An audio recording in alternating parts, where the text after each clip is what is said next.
कि ये उलमा काउंसिल क्या कहते हैं कि ये कोशिश कर रही है शादियों में जो खुराफात हो रहे हैं जहेज के ताल्लुक से और बहुत सारी चीज़ें, ठीक है, उस पर अमल कीजिएगा। एक ख़ास ऐलान करने के लिए मैं खड़ा हुआ हूँ, समाप्त कर लीजिए। इस वक्त जोश के साथ अपने होश मत खोइएगा मुसलमानों, वरना सलाखों के पीछे होंगे। बहुत गौर सुनिएगा, बिल्कुल जोश में आपने होश ना खोइएगा। खुदा के वास्ते, चाहे गरीब हो, अमीर हो, सोर्स वाले हों, बगैर सोर्स वाले हों, सिर्फ हमारे मुखालिफ को एक नाम से मतलब है मुस्लिम, बस इसी से मतलब है उसको। और ये चीज़ जो है कहीं ना कहीं से इंसान उसको चुभ रही है। खैर, हमें अक्लमंदी से काम करने की ज़रूरत है। ऐसे नारे जो हमारे लिए वबाल का सबब बने, जोश में कोई कमेंट ना करें, व्हाट्सएप फेसबुक पर जो है ऐसी एक्टिविटी न दिखाएं कि आपकी जगह अपने घर से कहीं और बना दी जाए। और उसके बाद जोश में ऐसे नारे, ऐसे अशआर आप ना पढ़ें कि मौका पे तो आप पढ़ लेंगे भीड़ में, लेकिन अंजाम क्या होगा आप हिंदुस्तान का मुआयना कर लीजिए, मुलाहिजा मुशाहिदा सब हो रहा है, ठीक है। लिहाज कीजिएगा, सामने गैरों का, हमारे अहले वतन का त्यौहार है, ठीक, उनके मजहब के मुताबिक, ठीक है, सबका अपना अपना मजहब है, सबको आज़ादी है, हमारे संविधान के मुताबिक सबसे अपने मजहब के मुताबिक त्यौहार मनाने तैयार है, हम कोई इंटरफेयर नहीं करते हैं, ठीक है।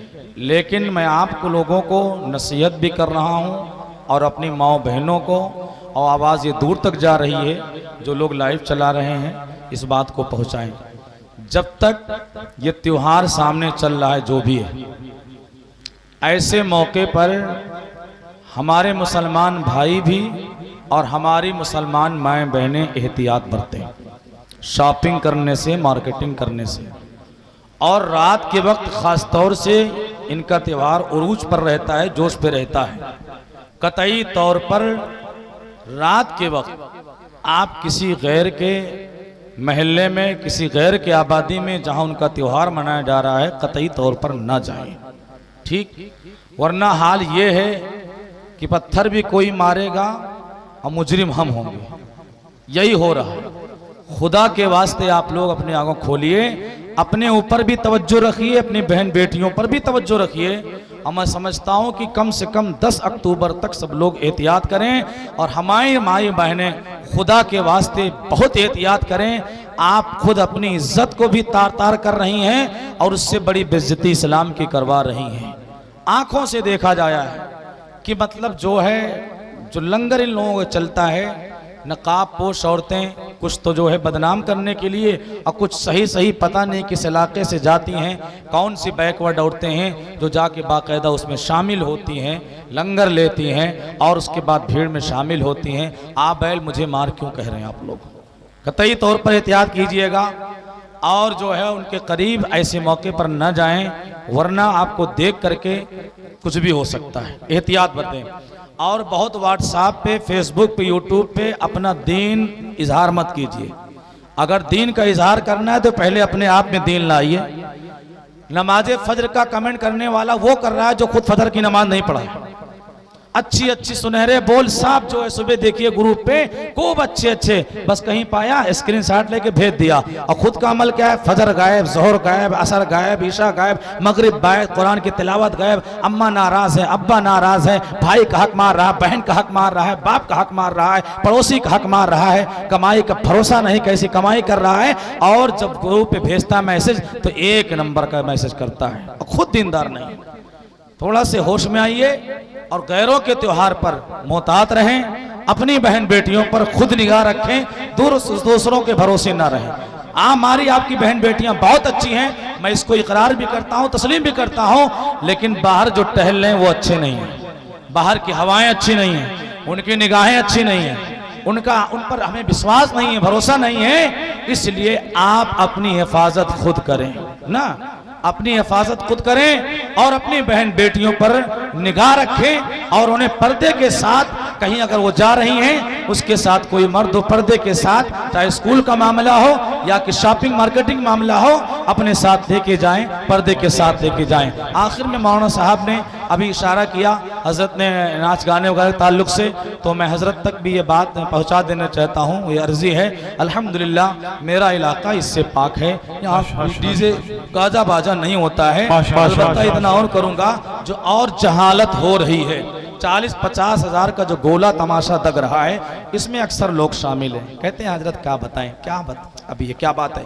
प्लस निकाह के टाइम कम से कम 10-15 हज़ार खर्चा होता है, ये फव्वारा वो फव्वारा, ये पता नहीं क्या क्या, इधर छर्र से मारा उधर से झर्र से मारा, मतलब जो है निकाह पढ़ाने में दुश्वारी हो जाती है। ये सब क्या है, ये तो जाहिल का काम है, अनपढ़ लोगों का काम है कि फजूल खर्ची कर रहा है। और शादी ब्याह के मौके पर ये जो रंगरलियां मेहंदी डे की शक्ल में हो रही है, हल्दी डे की शक्ल में, बहुत गलत हो रहा है। औरत मर्द एक हो जाते हैं। आपकी गैरती ईमानी कैसे गवारा करती है कि बहन बेटियां मर्द औरत सब उसी में एक हो जाएं, और उसके बाद दाने की बेहुरमती हो, रोटी की बेहुरमती हो, मीठे की बेहुरमती हो। ये कैसी रस्म अदा कर रहे हैं? क्या वही जहालत का दौर फिर आ गया है? और जब चौराहे पर आएंगे, फेसबुक और जो है ग्रुप पर आएंगे, तो आप अच्छी अच्छी बातें करेंगे, और घर का हाल क्या है हमारे?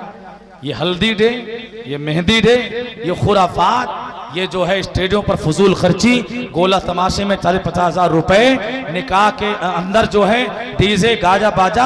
आप लोग खुद भी इस पर अमल कीजिए और अभियान चला दीजिए। और ये ऐलान बार बार हो रहा है, अल्हम्दुलिल्लाह इसका असर है। जो भी मौलवी डीजे पर निकाह पढ़ा देगा, उसका मिंबर रसूल से बायकाट हो जाएगा।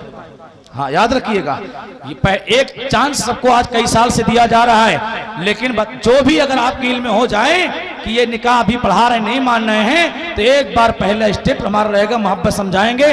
नहीं मानेगा तो उसका हर लिहाज से बायकाट कर देंगे। न वो फातिहा दरूद में शामिल होगा हमारे, न हमारे मेंबर पर ऐसे मौलवी की जरूरत है जो पैसे के चक्कर में दीन का सौदा कर रहा है। समझ गए? आज हम निकाह नहीं पढ़ा रहे हैं, ऐसे मौलवी यहाँ बैठे हुए जाके निकाह पढ़ा दिया, 1000 रुपए ले, 2000 रुपए ले खातिर निकाह पढ़ा दिया। ये क्या किया? तुमने दीन का सौदा कर लिया। तुम काश कि तुम भी जो है अटैक किए होते तो वहीं पर वो तौबा कर लेता कि भैया अब ये वबाल हम नहीं लाएंगे, वरना हमारे बेटे का निकाह नहीं होगा। और सामने 11वीं शरीफ है, 11वीं शरीफ के मौके पर एक गोला दगना नहीं चाहिए, याद रखिएगा। गोला दगा कर जो लोग इस्तेकबाल कर रहे हैं 12वीं शरीफ 11वीं शरीफ पर, बहुत गलत काम कर रहे हैं। अल्लाह ताला ने फरमाया इन्नल मुबज़्ज़िरीन कानू इख्वान शयातीन, ये फजूल खर्ची करने वाले ये सब शैतान के भाई हैं, शैतान के भाई हैं जो शैतानों वाला काम कर रहे हैं। बताओ, जिस वक्त नबी की विलादत होती है, पूरे शहर के अंदर जो है गोलाबारी होती, आतिशबाजी होती है, कि मतलब शरई एतबार से भी बिल्कुल गलत है। और उसके बाद जिस वक्त नबी की पैदाइश का वक्त है, जिस वक्त जो गौसो ख्वाजा रजा के जश्न मनाने का वक्त है, हम गोला तमाशा दगा करके, बताइए बारूद का जो धुआं निकलता है कितनी बदबू फैलती है, पूरा इलाका प्रदूषित हो जाता है। आप क्या पैगाम दे रहे हैं? जो वक्त खुशबू बिखेरने का है उसमें आप बदबू बिखेर रहे हैं, मुस्तफा को नाराज कर रहे हैं कि मुस्तफा को खुश कर रहे हैं। ये जहालत है, इससे भी परहेज किया जाए। और न कव्वाली न कव्वाला, कान खोलकर सुन लीजिए, एकदम साफ रहिए इस्लाम के अंदर। इस्लाम बिल्कुल साफ और शफाफ है, आईना की तरह। कव्वाली कव्वाला बजना नहीं चाहिए, सब गलत है।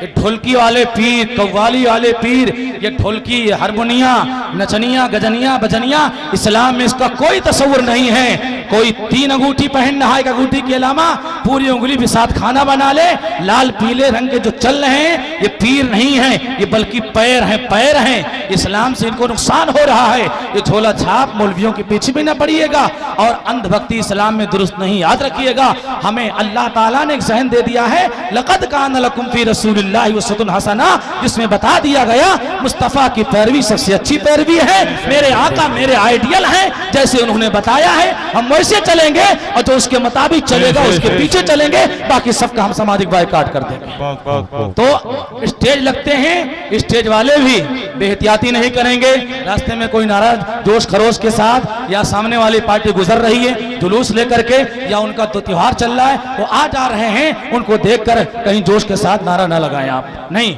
इस्लामी नारा आप लगाएं जो तौर तरीका है, वरना अंजाम अच्छा नहीं होगा। आईना सामने मौजूद है, तो किसी भी स्टेज पर कव्वाली वगैरह बजना नहीं चाहिए। और जो लड़के ये लंगर करते हैं और खूब सारा माइक बजाते हैं और उसमें सिर्फ कव्वाली चलाते हैं, क्यों चला रहे हैं भाई? हुजूर गौसे पाक इससे खुश नहीं होते हैं।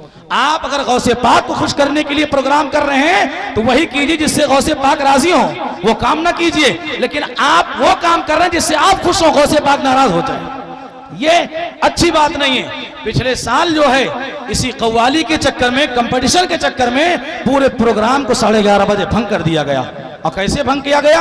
2 बजे तक परमिशन मिली थी, पिछले साल 2 बजे तक परमिशन मिली थी। आप लोग तो घर चले जाएंगे, नाम तो मुफ्ती साहब का है, मौलवी साहब का वहाँ कोतवाली के अंदर, फलाने साहब का है, कोई मामला होगा उठा लिया जाएगा, एक दिन चौराहे पर निकलेंगे, फिर जाके बिरयानी खा के ठंडे हो जाएंगे। चलो जिसका मामला वो झेले, उसके घर वाले झेले, यही तो हो रहा है, कोई आवाज नहीं उठाएगा। इसलिए ये सब काम नहीं होना चाहिए। 2 बजे तक परमिशन था, ठीक है। सिपाही ने गवाही दिया था मीटिंग में, यहाँ के गालिबन चौकी इंचार्ज ने या किसी सिपाही ने, जब परमिशन की बात आई तो कोतवाल वगैरह सब लोग थे, कहा अरे साहब ये लोग बहुत अच्छे हैं, अभी 1 महीना पहले जुलूस मोहम्मदी निकाले थे, कई हजार की तादाद में थे, चूं से चरा नहीं होता, एक साइकिल नहीं रुकती है। कहा अच्छा तो ठीक है आप लोग कीजिए, हम कुर्सी लगा के उधर बैठेंगे, उधर वाला भी संभाले रहेंगे, और इतने बजे के बाद 10 बजे के बाद उनका हम पर्दा डलवा देंगे, उनका माइक बंद हो जाएगा, आप 2 बजे तक प्रोग्राम चलाइएगा। लेकिन नुकसान कहाँ से हुआ? इन्हीं जो कुछ लोग हैं ना नौजवान, बहुत लब्बैक या रसूलल्लाह, लब्बैक या रसूलल्लाह। बताइए, मैं किसी के कहने से डरता तो नहीं हूं, न किसी को। अल्हम्दुलिल्लाह हमारे सुन्नी होने के लिए, मुसलमान होने के लिए किसी से सर्टिफिकेट नहीं चाहिए। हमारे लिए हमारे पास कुरान है, मुस्तफ़ा की हदीस पाक है, सहाबा की जमात है, हमें सर्टिफिकेट किसी से नहीं चाहिए। बताइए, जोश में उसको देते हैं, अधिकारी है IAS PCS रैंक का, मसलन वो खड़ा हो गया, अब मैंने सोचा उससे बात करूं तो मोहब्बत से बात बन जाती है। ये मैं देख रहा हूं कई जगह, बरेली शरीफ वाले में ऐसे हुआ और कई जगह ऐसे हुआ। अधिकारी IAS PCS रैंक का अधिकारी यार पढ़ लिख के यहाँ तक पहुंचा है, छोटी मोटी रैंक नहीं होती है, एक चपरासी की नौकरी लिए परेशान है ना। अब उससे बात हो रही है, अगर मौलाना ने, हमारे किसी मुबल्लिग ने इतना कह दिया, सर नहीं ऐसा नहीं हो पाएगा, आपको ऐसा करना पड़ेगा, ऑर्डर देना पड़ेगा, ये बात हो रही है, इधर सब पीछे करें लब्बैक या रसूलल्लाह, लब्बैक या रसूलल्लाह, लब्बैक या रसूलल्लाह, नारे तकबीर, नारे रिसालत। अधिकारी भी सुनना है, ठीक है, चला जाता है, वारंट जारी कर देता है, लाठी चार्ज करो इन पर। जितने लोग हैं सबका CCTV खोलो, जितने लोग से सबको अरेस्ट करो, इनके घर को जो जांच हो जाए, इनकी दुकानों जांच हो जाए, यही होता है। क्यों? आपने उसको चिढ़ा दिया। चिढ़ बहुत खतरनाक चीज होती है। इंसान जब चिढ़ जाता है ना तो एक काम, जो काम बनता रहता है, बिगड़ जाता है। लब्बैक या रसूलल्लाह गलत नहीं है, आई लव या मोहम्मद गलत नहीं है, नारे रिसालत गलत नहीं है, लेकिन याद रखिएगा अल्लाह ने हमें नमाज पढ़ने के लिए कहा है तो उसके लिए एक वक्त रखा है। ये नहीं जब चाहो नमाज पढ़ो, वक्त मुतय्यन किया है, 5 वक्त की नमाज फला फला वक्त में, फला वक्त से लेकर फला वक्त तक पढ़ना है। कुरान की तिलावत बहुत अफजल इबादत है, लेकिन अगर मुसलमान जायज नींद सो रहे हैं तो पढ़ने वाले को हुक्म है, अगर पढ़ रहे हो तो उतने तेज पढ़ना जितना तुम सुन सको। इनको नींद में खलल नहीं होनी चाहिए, नींद में खलल नहीं होनी चाहिए। 4 लोग बैठ के बात कर रहे हैं, आप सोचे कुरान पढ़ें तो शरीयत कहती है हट बेवकूफ है, चल यहाँ कुरान पढ़ने जगह, ये बाजार में कुरान नहीं पढ़ा जाएगा। यानी कि इबादत, रियाजत, जिक्र अस्कार का भी टाइम इस्लाम ने रखा है। कोई भी जिक्र अस्कार जिससे मुसलमानों को तकलीफ पहुंचे, सईदी सरकार आला हज़रत खुद बना फरमाया है, ऐसे जिक्र अस्कार जिससे मुसलमानों को तकलीफ पहुंच रही है नहीं करना चाहिए। इस अंदाज में हमें तकलीफ पहुंचाने के लिए इबादत नहीं करना है, हमें अल्लाह को राजी करने के लिए। अल्लाह कैसे राजी होगा? और जो तरीका मुस्तफ़ा ने, जो मौका महल बताया है, उस अंदाज में आप जिक्र अस्कार कीजिए। तो जोश में होश नहीं। अब एसपी आया दौरा करने, पूरी बटालियन बड़ी वाली गाड़ी जो होती है एसपी वाली की लेकर आया, मुरलीनगर से जो है आ रहा था। अब उधर से आ रहा था तो कहीं पहुंचा, बहरहाल कई स्टेज उधर भी लगे थे, तो एसपी ने सोचा था थोड़ा सा मुआयना कर लें। उसने सिर्फ गिलास खोला, जो मुझे रवायत मिली है और काफी लोगों ने बताया, गिलास खोला अपने गाड़ी का कि थोड़ा से हम भी देख लें, उतर के मुआयना कर लें। जैसे शीशा खोला, इतना तेज तेज साउंड बढ़ रहा था कि फौरन शीशा उसने चढ़ा लिया, और चढ़ाने के बाद फोन किया कोतवाल को, इन सबको बंद करो, बंद करो। ये जो जश्न मना रहे हैं, त्योहार मना रहे हैं कि खिलवाड़ कर रहे हैं, और कंपटीशन चल रहा था, सब भाग लिए। ऑर्डर हो गया एसपी का, कोतवाल पूरी गाड़ी आ गई थी, फोर्स, पूरी फोर्स। मैंने अपनी आंखों से देखा, मैं भी मौजूद था। आया का कुछ नहीं, सब बंद करो, जितने रोड पे लगे थे सब ब्लॉक करवा दिया। लाखों लाख रुपए खर्च करके स्टेज लगता है, और बस 10 मिनट की बेवकूफ़ी नादानी की वजह से सारा खेल खराब गया। क्यों खराब हुआ? इस पर गौर कीजिए। आज नादान खतीबों की नादान इमामों की वजह से, नादान मुकर्रिरों, अहमकों, बेवकूफ़ों की वजह से इस्लाम परवान नहीं चल रहा है, बल्कि इस्लाम बदनाम हो रहा है, शरीयत बदनाम हो रही है। वजह यह है कि अगर इल्म वाला है तो इल्म का सही इस्तेमाल नहीं कर रहा है, अगर इल्म नहीं तो जहालत की बुनियाद पर इस्लाम को नुकसान पहुंचा रहा है। खुदा के वास्ते अंदाज़े तकल्लुम मेरा गलत हो सकता है, अंदाज़े बयान, लेकिन मैं आपके फ़ायदे की बात कर रहा हूँ। अब इस वक्त और ख़ास तौर जब तक इलेक्शन हो न जाए बहुत मोहतात रहिएगा, बिल्कुल जोश के साथ काम न कीजिए। जो आपको करना है कर डालिए, इलेक्शन का मौसम है, क्या करना है आप पेड़ बनाइए, ये सब काम कीजिए, ठीक है। ये मैंने वक्त ले लिया, ये ख़ास बातें